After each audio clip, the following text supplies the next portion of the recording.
hope that you will find your experiences and stories inspiring. We had a little bit of time to chat this morning, and I can't wait to hear more from this spectacular group of alumni. If you have questions for the alumni, you'll have the opportunity to ask them towards the end of the program. So as we officially convene our panel, alumni, I'm going to ask you to take a moment to introduce yourselves, share your major, the year that you graduated, your current position, and a brief description about what you do. Catherine, start with you. Hi, I'm Catherine Taylor. I graduated in 2014 with a travel tourism hospitality degree, and I am currently a captain at Republic Airways. I fly the Embraer 170, 175. It's a 76 passenger jet. We're contracted with American Eagle, Delta Connection, and United Express.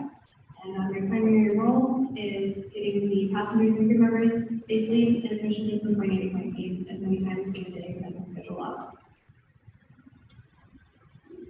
Hi everybody, I'm Stephanie Polo. I graduated with my MBA here in 2019.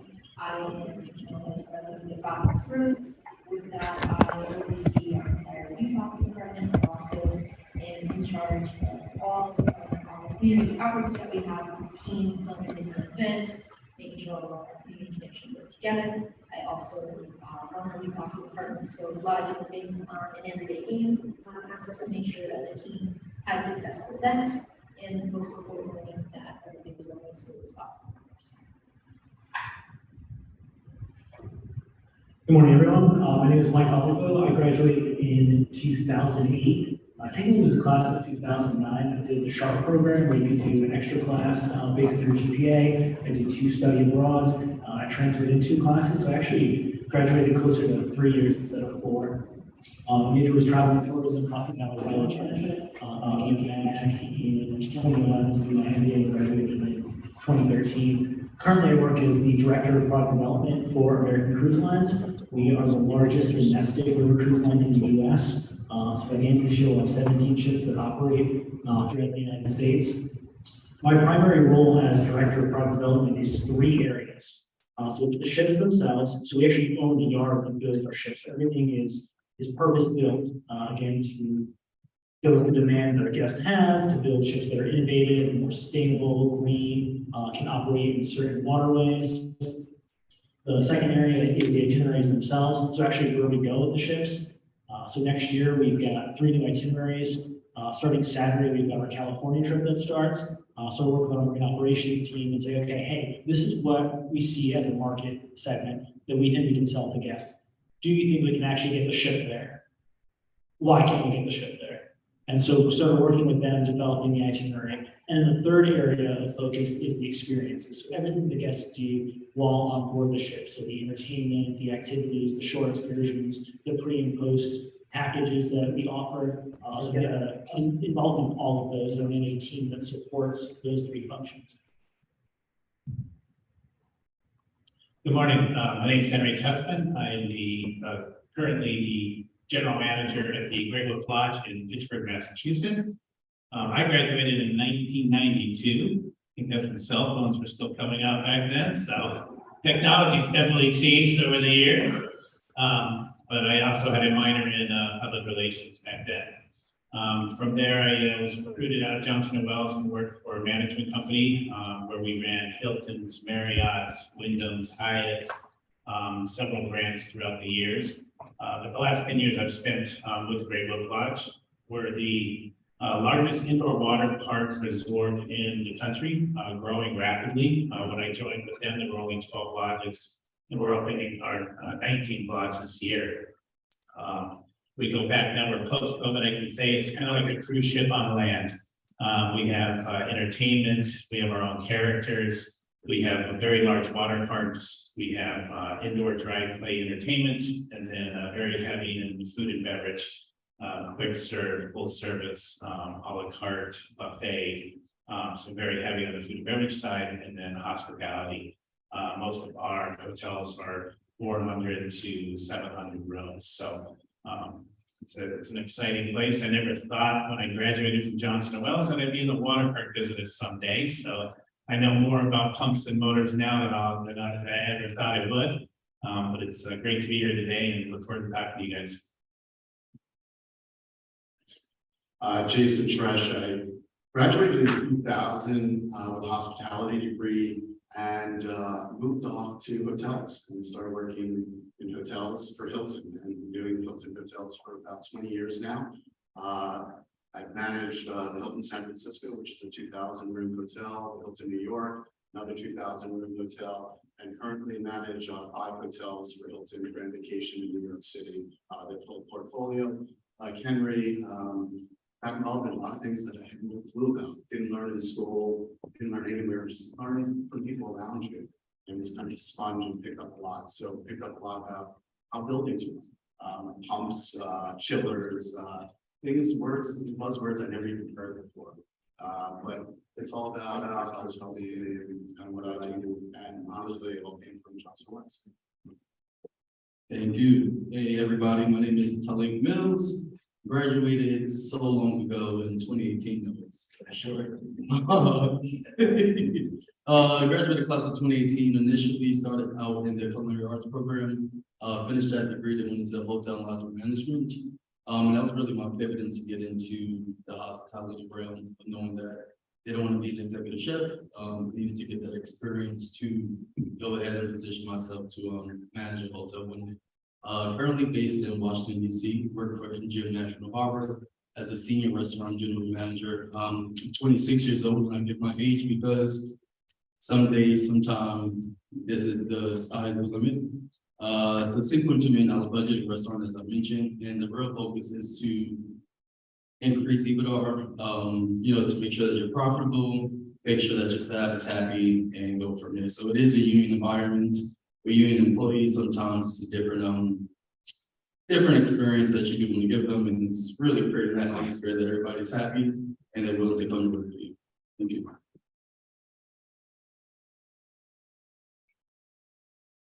Good morning, everyone. My name is Jordan Lacey. I am a 2016 Sports Entertainment and Event Management alum from Johnson Wales. I did the early enrollment program, so I had the opportunity to skip my senior year of high school and come to Johnson Wales a year early, which was one of the best decisions I've made. And currently, I am a senior manager at JPMorgan Chase, where I oversee event planning and credit card customer experience, specifically for the Chase Marriott credit cards. So anything pertaining to the 30 brands of hotels that Marriott International has, I work on all 5 of our credit cards. Our leading product is our Marriott Bonvoy Bountiful credit card, as well as our Ritz-Carlton card. The main goal and objective of my job is really making sure that I'm creating unique events and experiences for our current cardholders. So that is anything that money can buy. So bringing 50 card members to Wimbledon, or bringing card members to the NFL draft, and really giving them an experience that allows them to have that product benefit, as well as also driving new credit card holders to our credit card platform.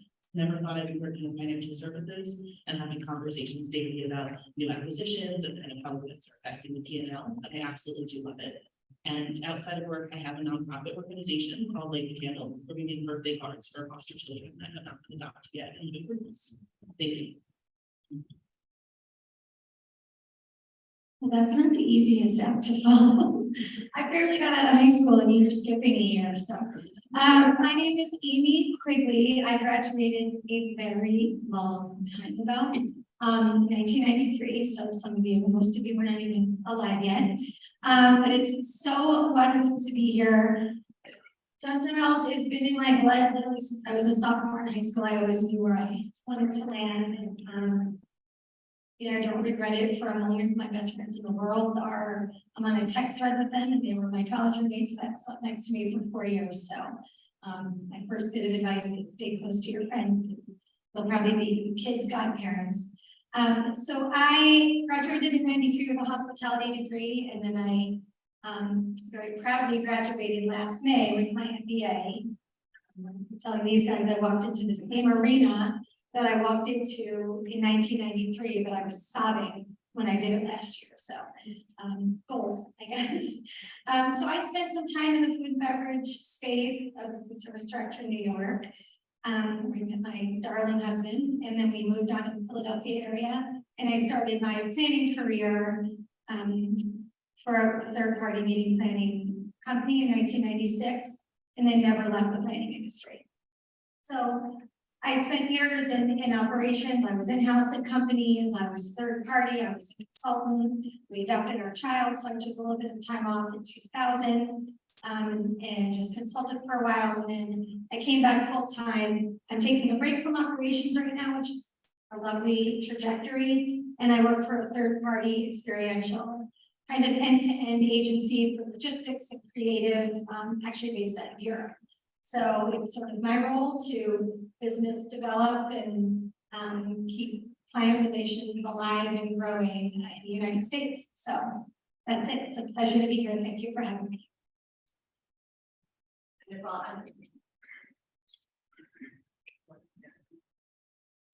I think I got it this time.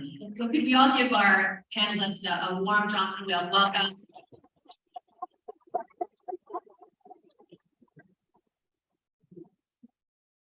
So we heard about what you're doing now, and now what we'd like to hear about, and I'm sure it's on the mind of many of you.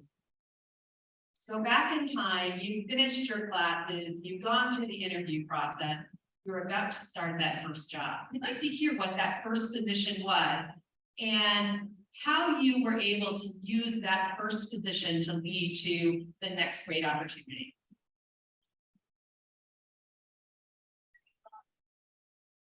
They're trickier than they seem.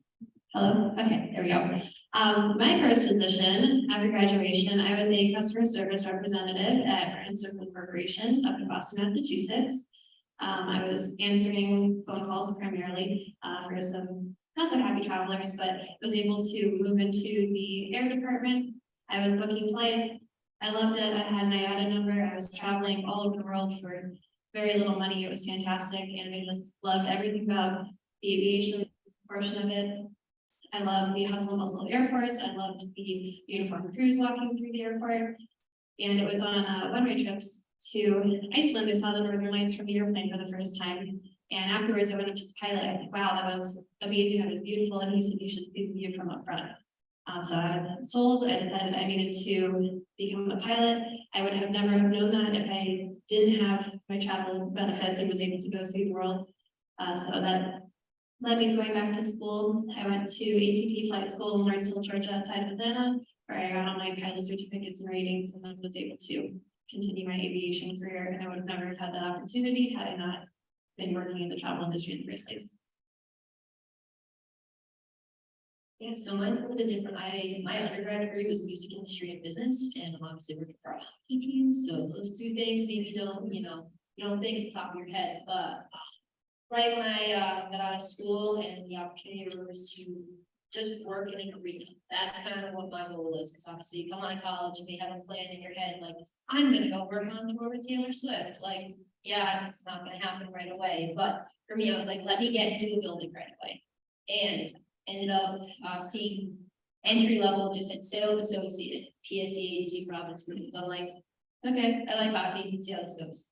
And I was very naive. I've never been on, my internships did not prepare me for any of that. And then I realized, okay, working in sports is kind of entertainment. I'm here for this. And I just said, okay, I'm gonna put my head down, see what they want from me, and I'm just gonna give it my best shot.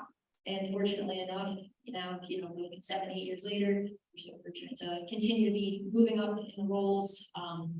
But coming out of school, knowing that, I would have never guessed 7 years ago, I would have still been with the team. Now moving up to being one of the vice presidents, legitimately making decisions that affect the team.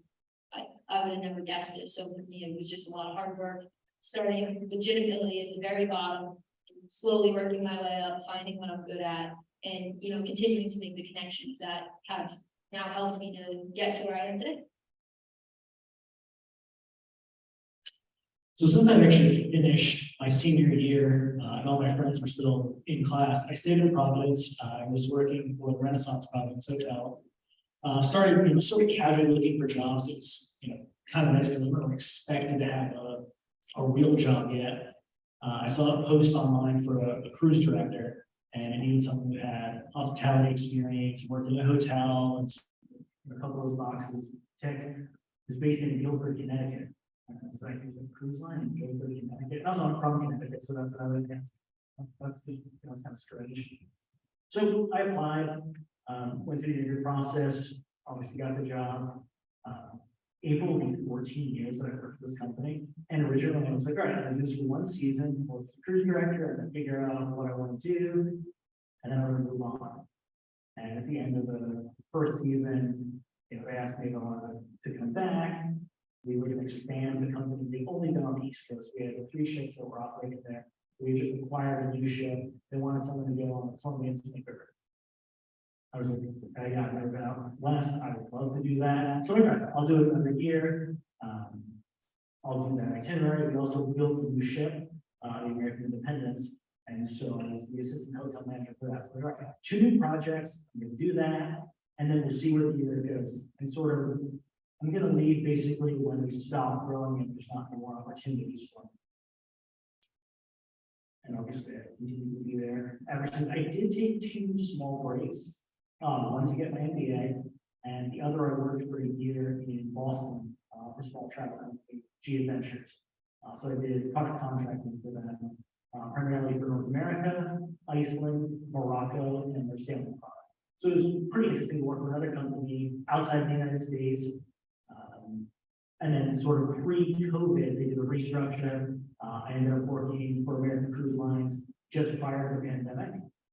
And then, everyone knows obviously what happened in the pandemic and everything shut down. So sort of like looking back, it was actually a pretty good move. I got out of Boston, went back to American Cruise Lines, took another opportunity working with them. I worked as a senior manager for marine and hotel operations. And so I spent all of 2020 trying to convince people that our cruises were safe and that we weren't trying to kill people. And normally, if you're a hospitality and tourism person, you spend all this time saying, hey, we're going to bring all these people to your communities, to your town, we're going to bring you all this business. For the first time ever, like, so we have a small crew, low impact, everyone will be safe, 6 feet of distance, but also still having a great cruise.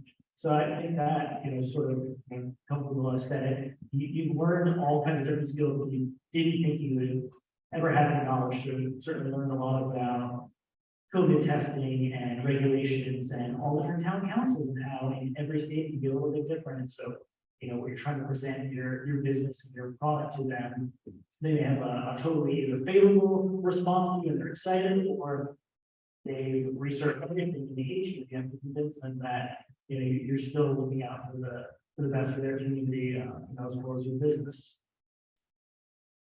I would say for me, it's been interesting to look back at my time at Johnson & Wales and certainly the friends that I made, the experience that I had while I was an undergrad.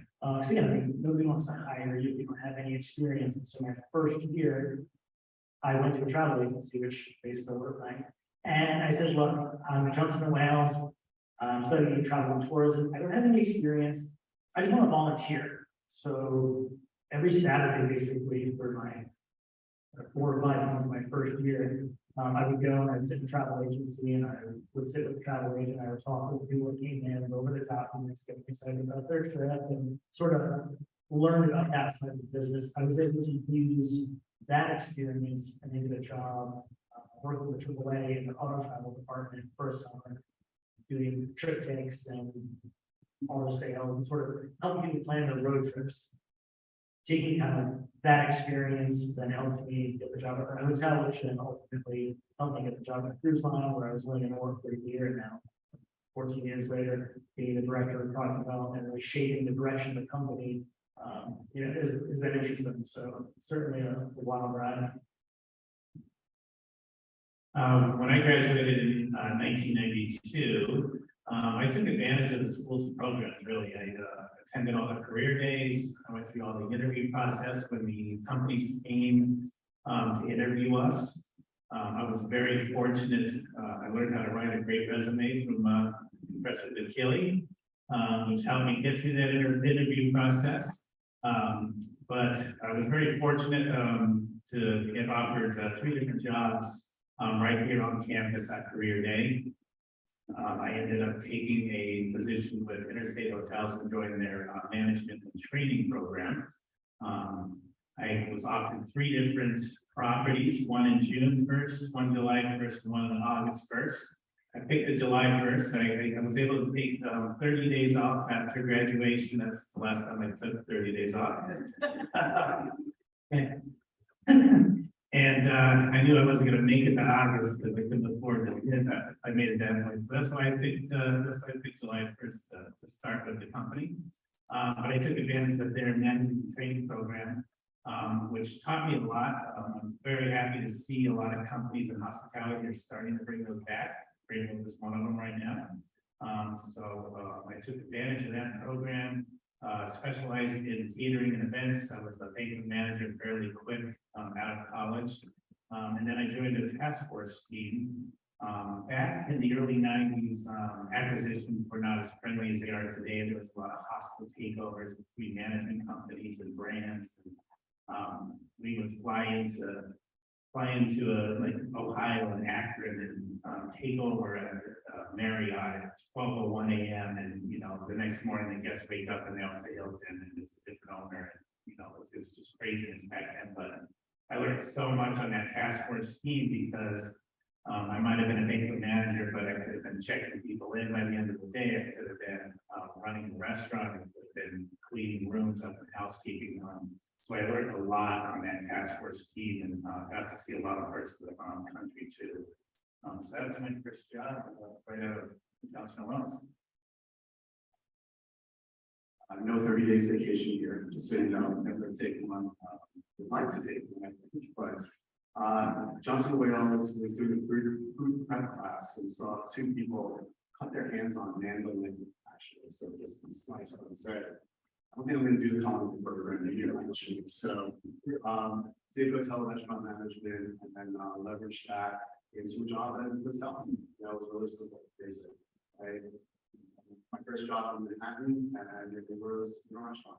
So we were running a kind of a very high-end restaurant in New York City. And some famous people came in. It was cool. It was kind of fun for a little bit. We go to these hotels and see these famous people, and like I said earlier, all of a sudden you start realizing you're not there as a guest. You're there working for these famous people. So you have to put that in perspective. So I did that for a short time, and the way I got that job was actually through Johnson & Wales alumni. I went in and applied for the job. He was an alumni, and he handed me the job. He didn't put my qualifications, he didn't put anything, which is proud that I went to the same school that he did actually. It was really how I did that. Worked for there for 6 months, and 6 months later, he calls me in his office and says, basically, you gotta go. I think we're wrong. And he said, no, I have another friend who's a Johnson & Wales graduate, and he's got a new property he's opening up, and he needs an open sales. I think he can move on. Went down there, had a 5-minute interview, and I ended the job. And I was surprised. I'm home with my family, I got the job. I said, wow. And I said, I think it's Johnson & Wales. And that's really how it came about. And it's really the power of the university, collaboration and the alumni, and everything that is doing today. So leveraged all of that into a long career for the last 20 years at Hilton. Started off in food and beverage, was a director of food and beverage at Hilton, New York, 2001 hotel. I produced events for every living president.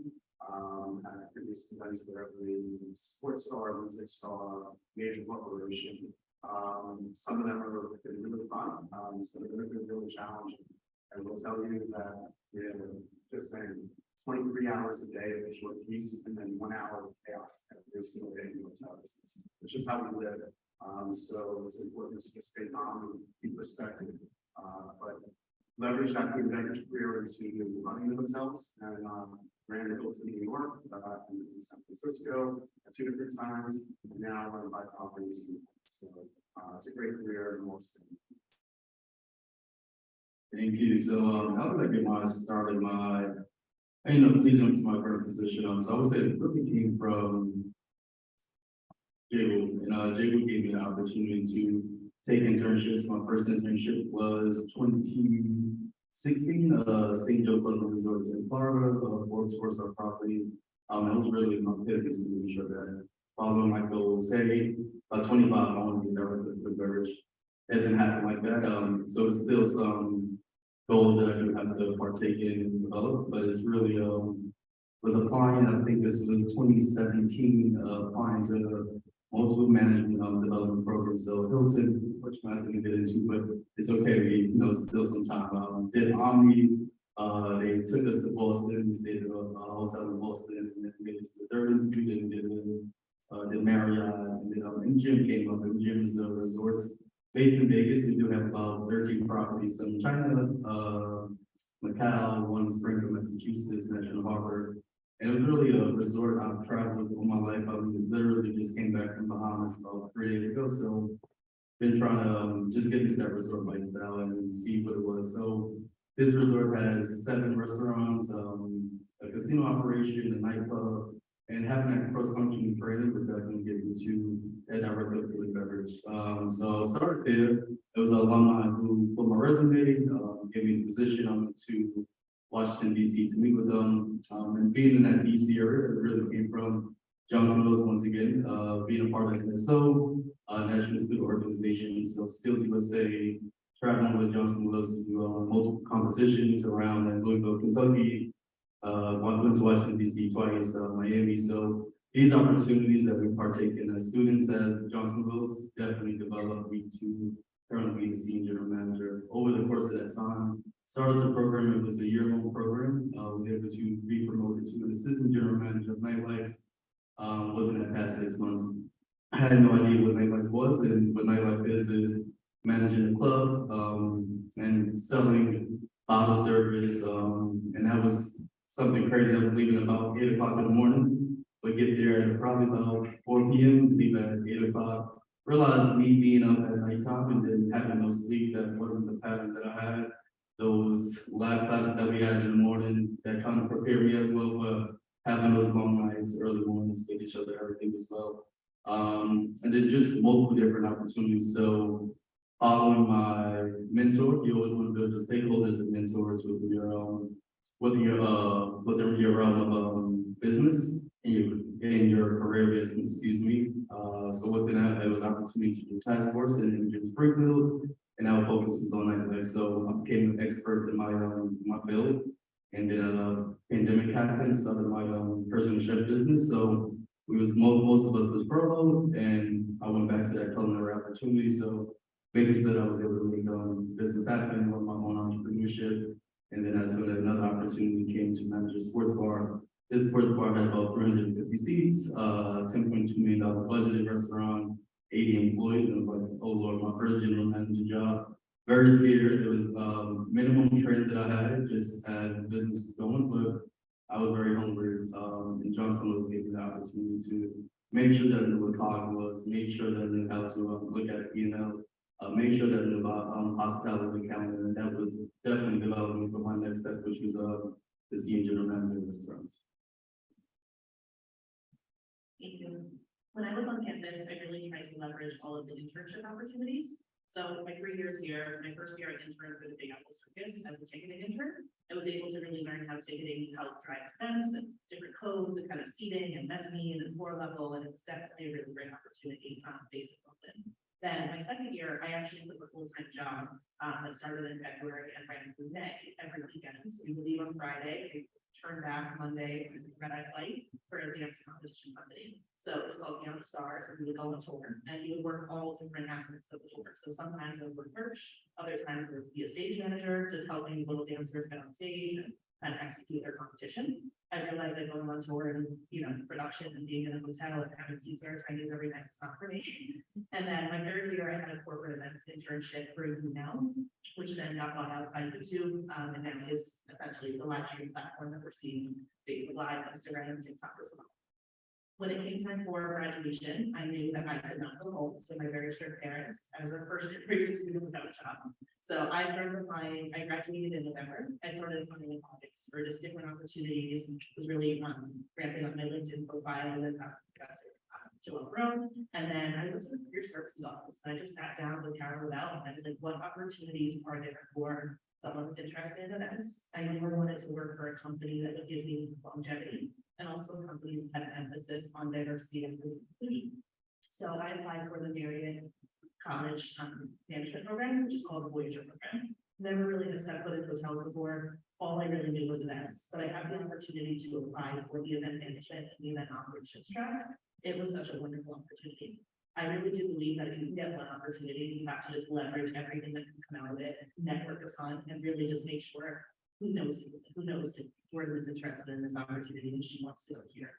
So they flew all of us Johnson Mills students down to Dallas. It was my first time going on a business trip, and then the last year of school. It was wonderful. We had the opportunity to interview with several different hotel general managers from Marriott properties. And then from there, once you made your interview rounds, you had to rank your different cities. So I ranked New York as number 1, then I ranked Philadelphia as number 2, no, I ranked LA as number 2, and Philadelphia as number 3. And I got offers from all 3 cities, but I ended up taking the event management opportunity at the Marriott Marquis in Times Square. So at that property, I was able to rotate through event operations. So really being on the floor, working as a vet coach, working as bank manager, being the on-site day of contact, and then walking into the day and getting your events handed to you. Then from there, it's a learning program. I rotated into event planning, and that is what I fell in love with. Working with the client, getting the turnover from sales, and really being the general manager of your event. And just really being able to liaise for them, whether it's a basketball team coming in for the MVP tournament, or it's a high touch trophy dinner, just really being able to be that expert and that subject matter expert in your area for the hotel. I worked at the Marriott Marquis for a year. Then when my program was over, I went down to the Marriott Downtown Financial Center, where I focused on kind of more smaller meetings, financial meetings, very different from what I was used to being in Times Square. But again, I'm obsessed with opportunities. I took the opportunity and ran with it. And as soon as my year was up, maybe like 300 music days in, I went back to the Marquis as a senior manager, and I started taking conventions. So really large trade shows, understanding the convention floor, and understanding how a large convention can really drive a hotel business. So a 1,500 room hotel, if you have 1,100 rooms here for your event, and you have, $60,000 a year in that fee, how that helps the hotel forecast, how that helps the business. After 4 years, I wanted to make the next step, but I did not hurt bridges. I put in my 3 weeks to Marriott, and I actually transitioned into a role at JP Morgan, not related to hotels at all, doing conferences and trade shows for the investment bank. I liked it, but my heart wasn't there. I really missed interacting with clients and kind of being on the floor and talking. So after 2 years, and COVID as well, I got tapped on the shoulder to stay at JP Morgan, but to leave the Marriott. So I say all this to say, my opportunity at Marriott for 4 years came full circle, because now I work on Marriott credit cards, and my clients are corporate people in Marriott, and the day-to-day that I work with are actually some of my Voyager colleagues and people that I graduated with post-college entry program. Awesome. Well, it's such an honor to be on the stage with you guys, and I could listen to these stories all day. Such incredible trajectories. So hats off to all of you. I'm happy to hear all of the university career services. In 93, it was a little more DIY.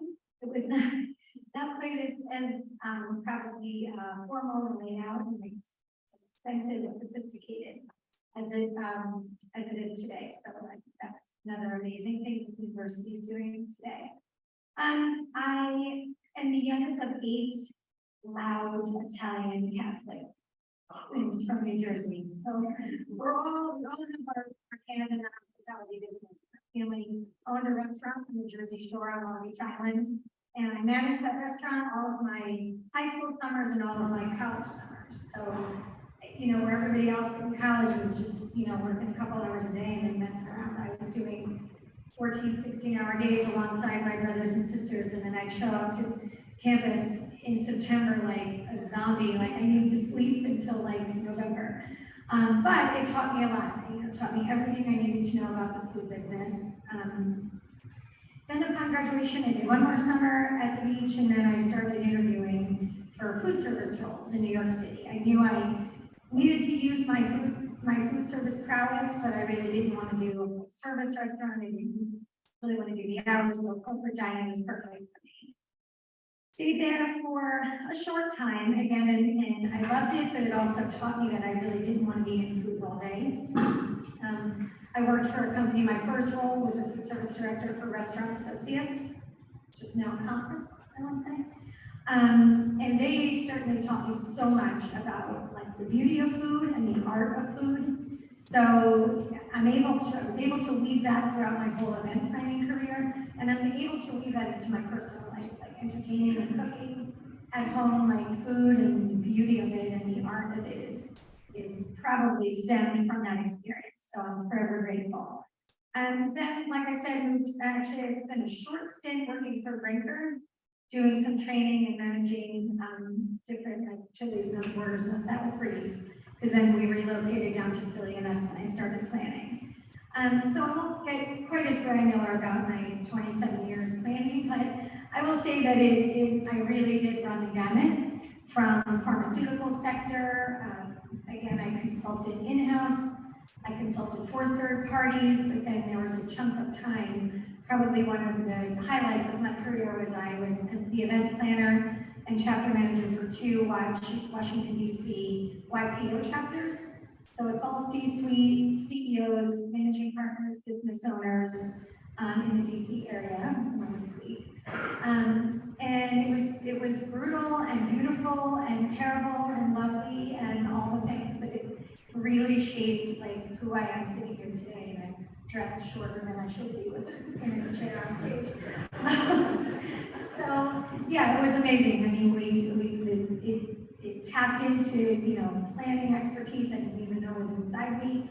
Then my claim to fame for it is we did a couples weekend in Cuba before we were even allowed in Cuba. So the YPO only experience that I was tasked to create, also I just benefited from it. So again, here I am, still in the business, but I'm not looking at menus. I'm not looking at, you know, hotel contracts per se, but I did for a million years. I'm not, you know, checking the EOs, and that's okay with me for now. So I have the pleasure of selling this incredible global agency. It's such a fun little branch of my career. Where will it go next? Who knows? But that's it. Wonderful. Thank you. One of the things that I'm with you, Amy, I'm listening to everybody's story here, and that's like just, it's amazing. I've been so inspired by everything that you're doing. I'm going to turn the table a little bit here, and we talked about your experiences. I want to begin to talk about some things for all the students who are here who are looking forward to their careers. So the first thing I'm going to ask you to talk about, and I'm going to ask you to identify 2 key things. So depending on where you are on the line here, you might have to be a little bit creative. The 2 key qualities you look for in younger team members, or bringing someone into your team. 2 qualities that are most important. Did I do it? Yes. First time. You guys seem to be having a better time with microphones than me. 2 things that I look for as a captain within first officers, flight attendants, gate agents, everybody who I work with is first thing would be passion. We get some very long delays and we have some very long days. And a lot of times we're out on the road, you know, up to 8 days, not moving home. And you're just living out of a suitcase, and one hotel room looks exactly like the next. And so it can become a little bit mundane. And people who are passionate just make the job so much better. Alongside of that, I would also say positivity. If you can come to work positive every day, not be the person who's like, we're delayed again. Yes, everybody knows we're delayed again, but you know, if you can move past that and still be able to be a good team player, really makes the job a lot better for everybody. So passion, loving what you do, and positivity, kind of see the bright side. I think those are things that I look for the most. Yeah, so I do all of our part-time hiring, so I hire college students. So what I'm looking at may be totally different than a senior manager or something like that. I don't necessarily look at your resume and say, oh, I'm looking for just that. I'm looking on how you connect with me on the phone. Are you willing to talk to me over the phone? If you have an in-person interview, how are we face to face, right? You're gonna be working for me, you're gonna be working with a lot of clients. So I'm looking for, you know, that type of ethic on the phone, so that connectivity, right? So that first thing, you need to be connected, you need to work with people. And then the other thing, just like what you were saying, is I need somebody to be a hard worker. Our days are long with sports and events. I'm asking college students who have 5 to 6 classes in the schedule to come work 8 hours after we probably had 2 to 3 classes a day, right? So I'm looking for people who, you know, want to, you know, it's very cliche, but you need to be able to be connecting to others. And you definitely need to, you know, just work hard and be willing to kind of leave whatever's going on at the door and come in with, you know, that great attitude and say, okay, let's see what we got today. So All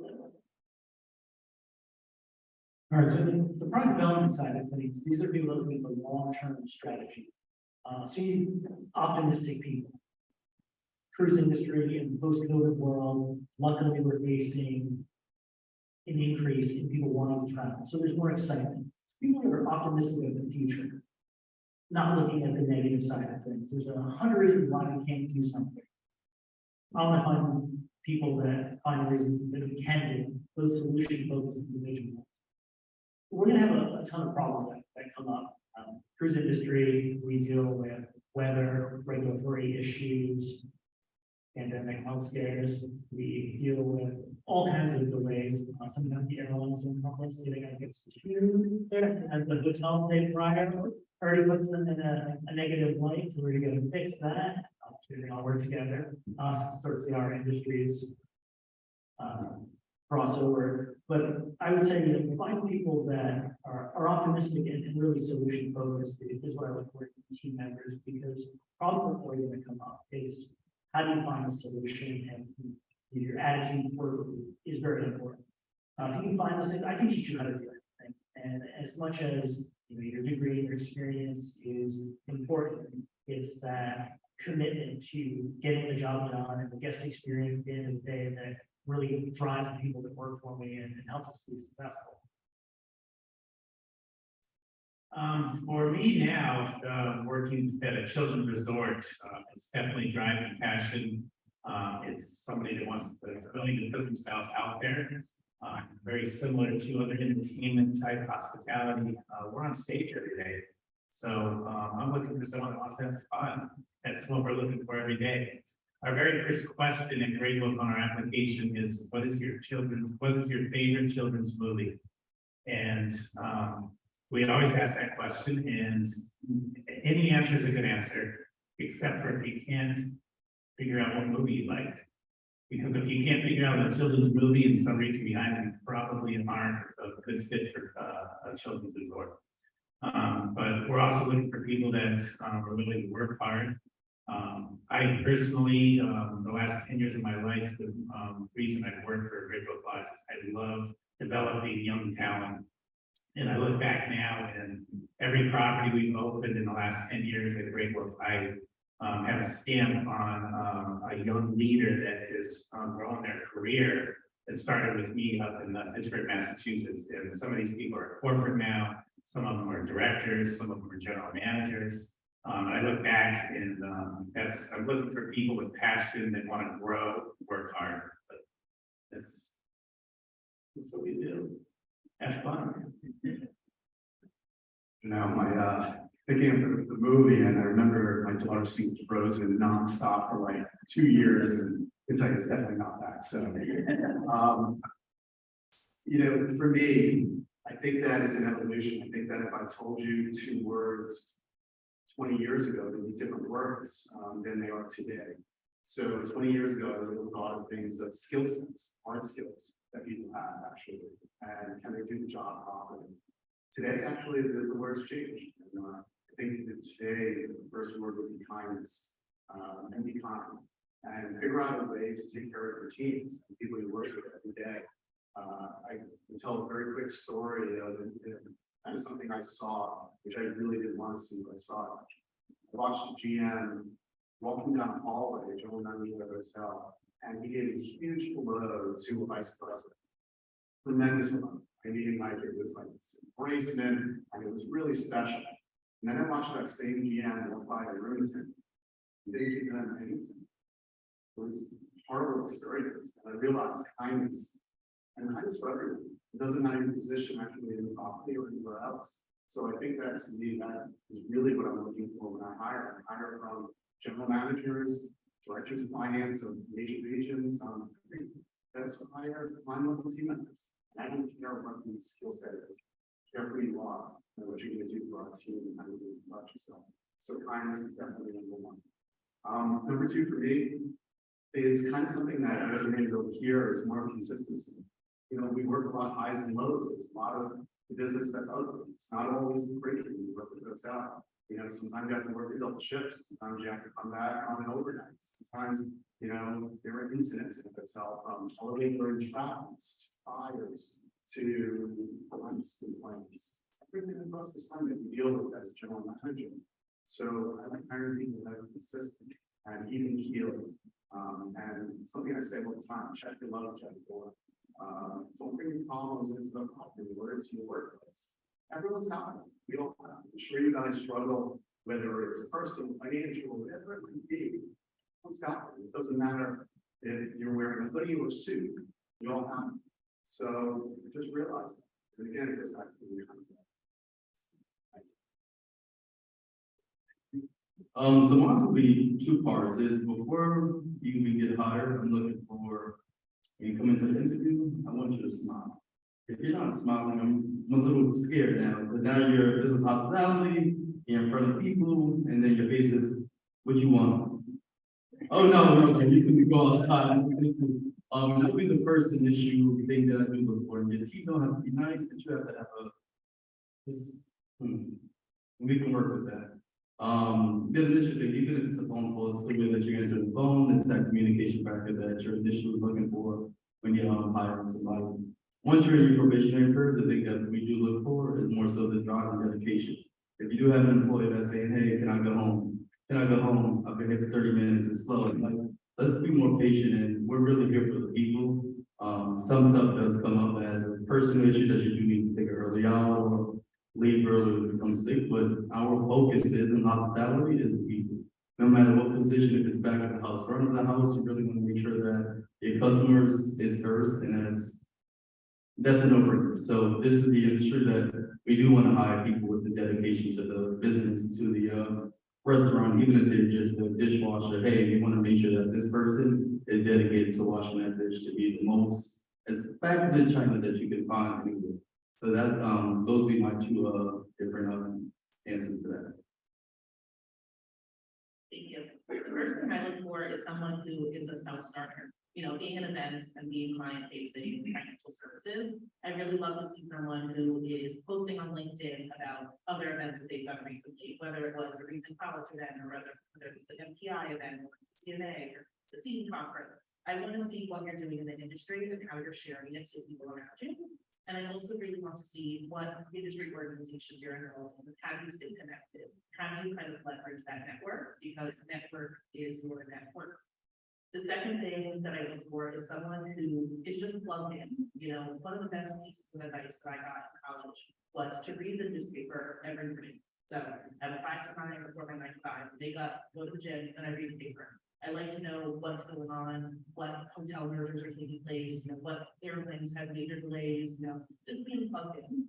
And I think that's a really great life skill as well to come to bring to meetings. You know, I will never walk into a meeting unprepared. So if I'm meeting with the residents in team, I know that residents in have food trucks every Thursday night. You know, work on meeting with my courtyard team. I know that Courtyard is the official hotel of the NFL. Recently, at the Super Bowl, they had a whole courtyard suite that was built out on the field. You know, just really showing up prepared just shows that you did your research, and it really does go a long way. I'm hiring you in like 30 seconds. I'm still doing that. No, I did it first. So, you know, again, we all share a common thread because I do agree with everything that they said. I think the kids gonna be sharp-tailed if I don't reach out and anything from them. And Jason, that started with the GM and the hallway, that was like levels of me. So I agree with you. It's a huge tenet of mine, be nice, be kind. That's probably not what I would lead with for you guys. The first word that came to my mind is grit.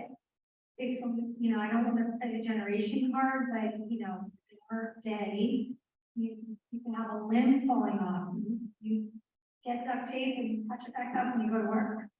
And, you know, I have a almost 23-year-old child. So we're watching it firsthand. That is just a little bit different. No disrespect, but I would want to see grit. I would want to see, I'm very sorry if I had take an Advil, drink a Coke, and get on the floor. Like, not disrespectfully, but that is what's going to separate someone, you know, coming out of college. That's what's going to, and I'm going to read that, and we're interviewing. I'm going to be hearing you complain that your last boss made you stay 30 minutes longer. I'd be like, it's really nice to meet you. I'll never see you again. So, you know, so think of Fred, and I just scared Scott, sorry.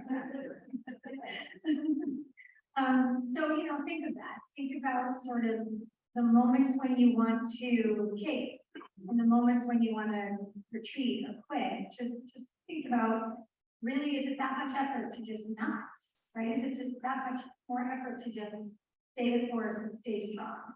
And then the other thing I'll say is curiosity, you know, ask questions, ask 1,000 questions. Sort of one of my husband's and I big hot button, even in a social setting.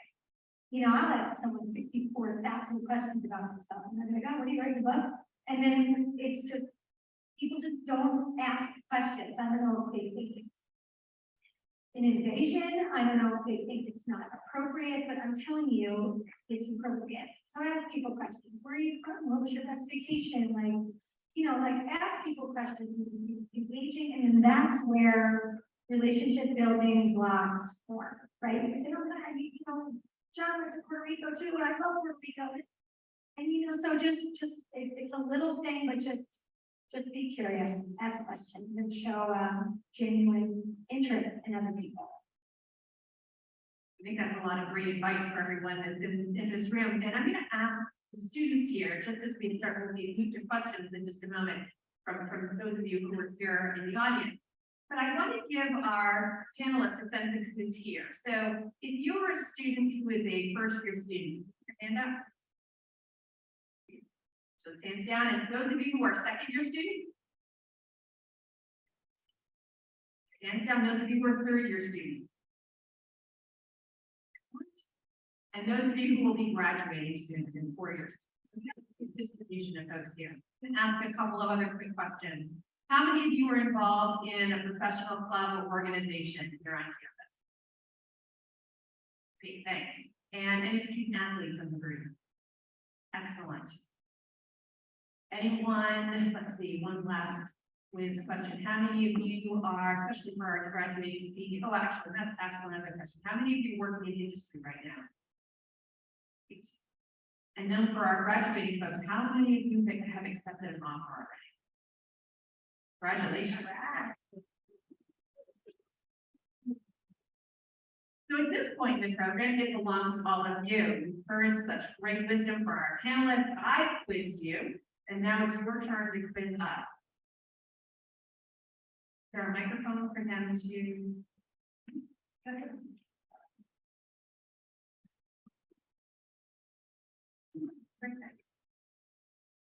So who is going to ask the first question? Oh, perfect. Thank you. Bring the microphone to you.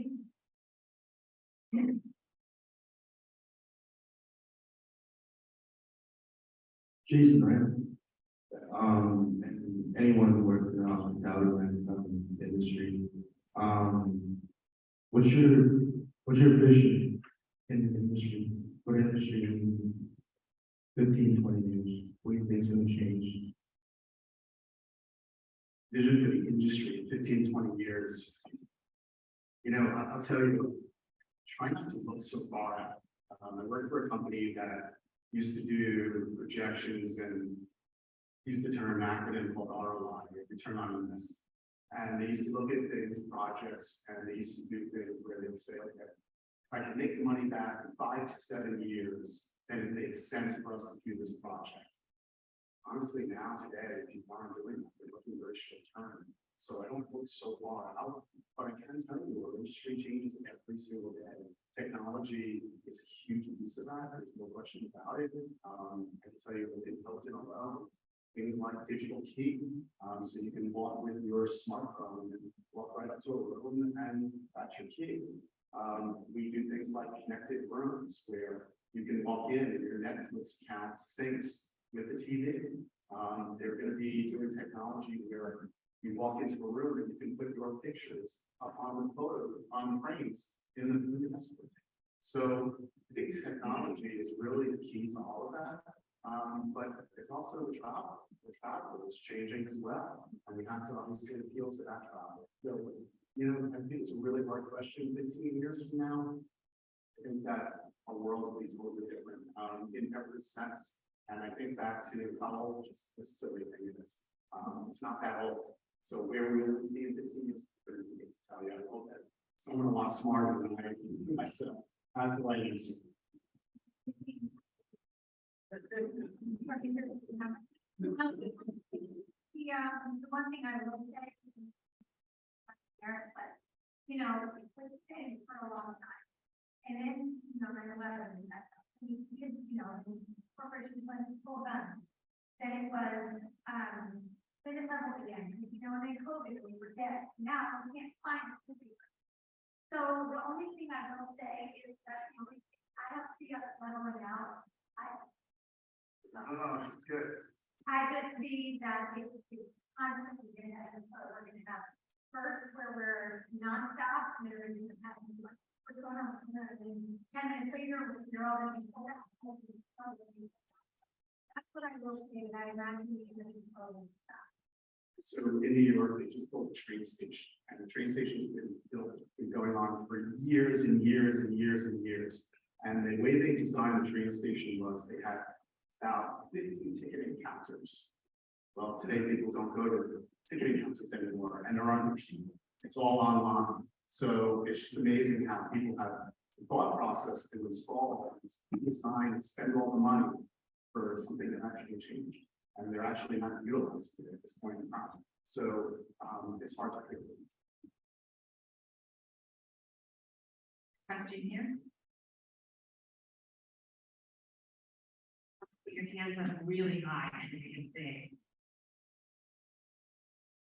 So this question is actually for Jordan, as a secondary nonprofits organizer of the Boys and Girls Club right now. I work within Parks and Recreation, and that's kind of the industry you want to go into, and I know you have your own nonprofit. How did you start that? And what makes you have that like work and life balance along with nonprofit balance? Really, well, first and foremost, it's wonderful, so congratulations. I really believe that you have to be the change that you want to see in the world. And I think it also really has to come full circle until something affects you. So my cousins were adopted through foster care when I was 17. So I was in my junior year of high school. And I really never had exposure to group homes, never really understood because I was just never around that environment. And when, you know, you don't know, you learn and you ask questions. And it was a very humbling moment for me when we had our Sunday family dinner that my family always has. And my two cousins, 2 and 3, after they finished their dinner, they took food upstairs because where they were before in their group home, where they were adopted, there was food insecurity. So I knew that I wanted to do something that would stay with me my entire career because I knew I wanted to go to events and it was coming to Johnson events in the fall, but something that also would really make an impact. So thinking back to events and kind of thinking about client services and making people feel special, I just came up with the concept of the birthday program. You know, every child has a birthday. So how can we do something to really make these kids feel special, like my cousin, group homes and have them together. So I went to a small high school in Monmouth County, New Jersey, and I just reached out to my guidance counselor who connected me to YCM, which is like our division of child and families in New Jersey. And I just asked them for the first names of all the kids that had birthdays that month. So it was like 15 names. And I got my dance team together, my Girl Scout troop as well, and we just like made cards. And then I dropped them off to the DYCF. Then next thing you know, like the rival high school, Red Lake Catholic, they wanted to start making cards too. So I came up with the term handle that Red Lake Catholic started making cards. They had like Lake Camping Club. Then I came to Johnson Wales, started getting involved with like different free play, athletics as well, and everyone just started making cards. Like we had card making workshops here, and this is called Castle Brother. This is Castle Brother, right? Oh well, it's one of those called things. We had card making workshops here, and then I did a program called Leadership Rhode Island, which if you're a junior or a senior, I highly recommend it. They take one student from every college in Rhode Island, and you're in a cohort. It's fabulous. And I met a lawyer who helped me work pro bono to incorporate like handle into the 501c3. And then I just started working with different investors. The Providence Children's Museum invested in us as well, Women County invested in us, and I continued to kind of grow that platform while I was working. But I was also able to tie it back to the skills that I'm doing in working, like working currently. So public speaking and really making that time. But I also was able to really find trust in people around me. So to answer your question about work-life balance, you have to be able to delegate, you know, working full-time now. I really rely on the chapter presidents in our high schools and our middle schools and our youth groups to really run the chapters. And then I oversee the day-to-day. You know, my mom answers all of our emails, you know, and I work with different like college students and different pre-life students who will be able to kind of help, but really being able to delegate and take a step back, but understand that you're help driving that end, which is providing birthday parties to your child. Next question.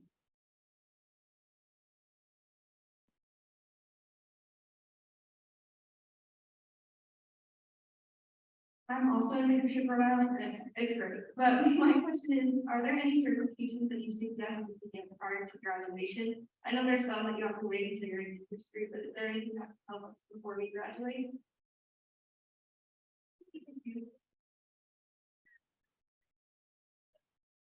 Yeah, it's 2 years, so that's probably a great point. CMP is certified. It's hard.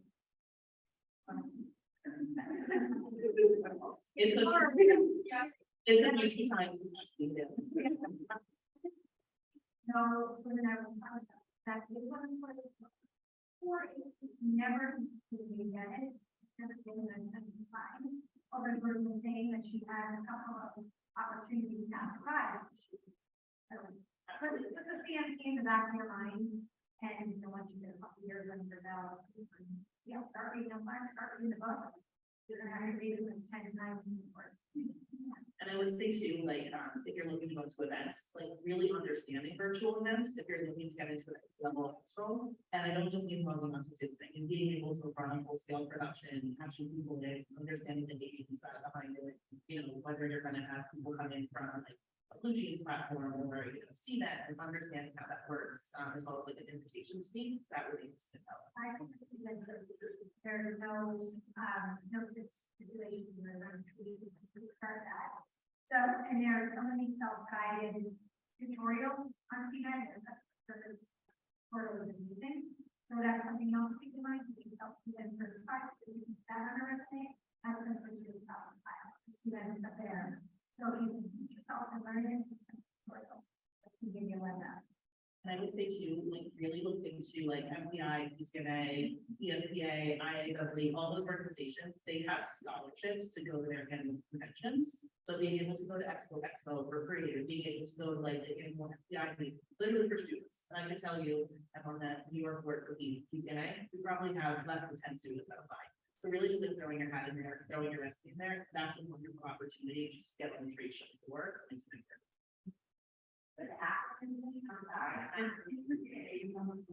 And so CMP is portal, NPI is Meeting Planners International.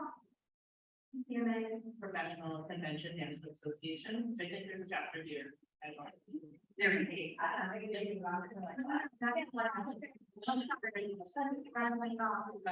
Idea is, we just had an idea meeting here last night too, right? Yeah, what is that? I didn't. Yep, good enough, thank you. Awesome, and then IAEE is International Association of Exhibition and Events, and then EXPA is Event Services Professional Association. I think Google event for you. perfect example, I'm looking at that, and I never thought at an event product call, and like, I'll never forget, we're linking together, comment on each other, so it just makes a difference if you show up. It's got very connected with Scene Conference, we've seen it other few times, and great to see. Almost there. But again, it's making yourself known and making yourself out there. That, From the other panelists on the, other individuals on the panel, are there other certifications? We heard quite a bit about the event certification, and anything from the other segments of the industry. It's not silly, but I require one to see you on. So, just basic, and obviously helps in the hotels, but helps in personal life as well. So I'm probably. The only thing I would add is, even if you can't get any fancy certifications, right, I'm sitting here, I don't know how to use that manners, and I have to piece of paper that says I should know these things. But actually go out into the community and ask for events, opportunities, like my building, and the convention pavilion is connected to Rhode Island Convention Center. They run massive expos, massive everything. Send somebody a message saying, hey, can I volunteer? I can guarantee if somebody asks me, hey, can I volunteer at a hockey game? I'm not telling you no. So even if you can't get any of that, getting the event experience, connecting with them, maybe turning something into a part-time job. I know it's not maybe as good for certain jobs. To me, if you have experience like that, gonna only help you guys in anything really. Terrific, great advice from the panel. Other questions from our students? Hi, my name is Jacob. I am a senior in the SEAM program. I am directing a musical here at the university, and I'm also on the conference planning team with Scott. We are pivoting venues a little bit. We're going to be in Pepsi Forum for the first time for either event.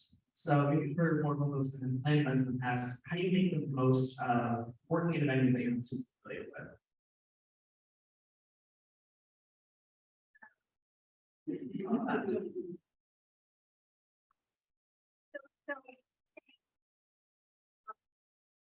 It's very musical, very different from what we do. So you're saying the show is here, but never. Correct. You're typically in the auditorium space up in Xavier, where you guys were supporting, or will be in here this year. So when we have big programs like us, the operators, the people are coming with sound, coming with space. In terms of the guest experience, they're not going to care, right? They're more concerned with the performance itself. So that's what I would say to get your players well rehearsed and doesn't matter where they're at. Yeah, and just in addition to the rehearsal, I would also just say, loop in your stakeholders. So alumni relations and the club you guys are, but they have events here all the time. So, talk with Crystal and Liza about, what are some of the nuances of this property, what's different, what setup do you guys typically do, or like any best practices, I'm sure they would be happy to do like their post on those. And then also leverage the AV team here, see like what they say about, lavalier nights versus regular nights, or, how they want to hold the curtains, I like to say the term like movie, so like literally from start to finish, play the whole movie in your head and like ask all of those little steps. I'm gonna say which one, but catering brands are oversold all the time. I don't know if this is happening on TV or anywhere else, but they're in it to make money, they're in mission, and they want to please their customers, so they oversell. So if I was going to a new venue, trust me, all set up that no one packed it out where there were exits blocked or fire extinguishing blocked or anything else, because unfortunately sales as a have to do things of that nature and not thinking of the actual operation. So I would make sure that venue can actually fit in that and it all works. And to tie into that, because I do sales and the event side, it 100% happens. There are times where they're like, we're throwing 500 people in the restaurant. I'm like, okay, I'm glad that's not my problem tonight, and that's not fit. So, it's one of those things where when you're in this space, have no problem. Look at how other events are run. Maybe come here, there's something semi-similar, and just say, oh, okay, that's how they're doing this. It's a good idea. Or, oh, okay, do a full walkthrough weeks in advance, maybe before you know your staffing, so okay, so there's people are going to be set up. I'm going to set up the dressing area here, change here, whatever it may be. For my game days, sometimes my locker room assignments get changed on the fly. It throws a wrench in everything, but you need to be able to adjust on the fly. So maybe having those safety nets, I like to call them, in your back pocket after removing any type of space that you use in any event is extremely, extremely important, because you need to have the backup plan at all times. You need to be able to change on the fly and say, okay, yeah, at least you're prepared for it in some ways. So that's, time is what, everybody down there say. You're running that venue, you're running that show, a song comes on. It happens to me where actually they are running events with the forward and Secret Service for the president. Wanted to tell me we needed to do this, right? We needed to block this area. And honestly, that has no Secret Service hostility, not doing it. Well, actually, we're responsible. They don't really care. They're responsible for protecting that person. That's all they need right now. I'm responsible for protecting everyone in the world. So it's really crucial. Don't ever feel like all of a sudden someone, has to take a business card or badge or anything else. They're not running the mission.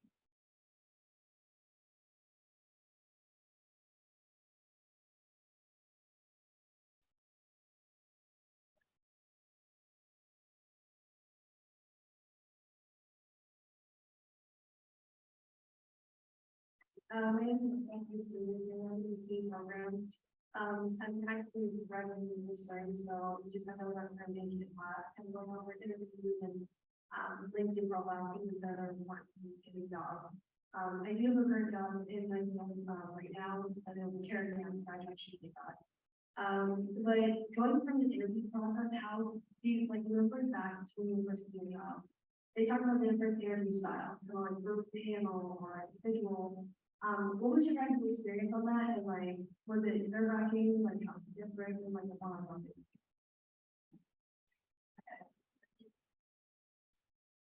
They'll be prepared to improve interviews, and when I was the person with the degree in music and everybody else in sports, I'm like, all right, I gotta stand out somehow. So, for me, it was finding that checks and balance of what you're gonna be saying, okay, I need to not overstep. I have this really good quality. I guess I do kind of fit in here, okay, and you kind of mentally need to prepare for it, so. I was nice enough that my now boss told me to come to a group interview. So I legitimately, I had lifeguard in the summer Parks and Rec program. It was somebody's break shift. I pulled the board of my staff members and said, hi, pretend to be in an interview. They're 14, 15, they don't know what an interview is, but it was just for me to kind of just get in that, mental set, mindset, say, okay, sit back. Oh yeah, great point. Something that I do. And this way it made everybody stand out, but I was able to showcase what I had. Everybody else even has some.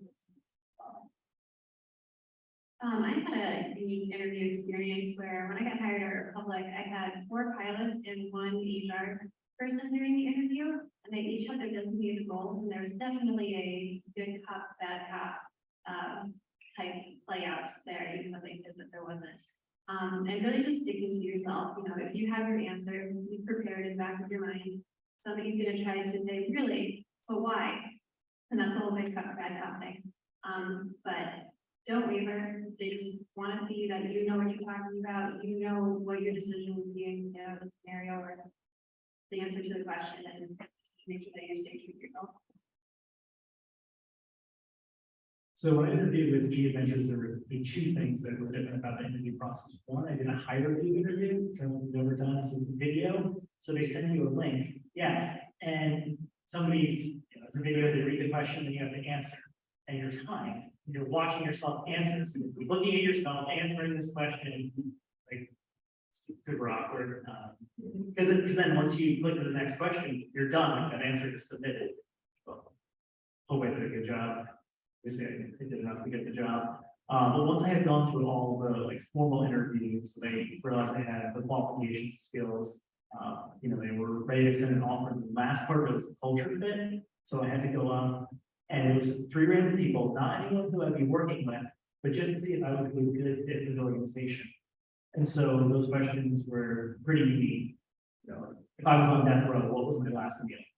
So I had to answer. I picked pizza, because I love pizza. Some of the other people wanted specialty steak and fancy wine, and I don't know, cheese pizza. And the other sort of more interesting question was, what was your stripper song?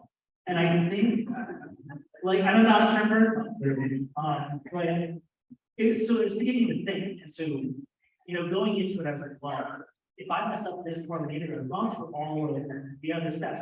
I was stunning myself out. I was going to go in, be myself, answer the questions. And I think the advice would be, have confidence in yourself. Everyone is nervous. When you start your career, I'm sure the people that are sitting here on the panel, I was driving this asking, am I going to live with these on stage? Hopefully I didn't do that, but I think that nerves is completely normal. But yeah, have confidence in yourself.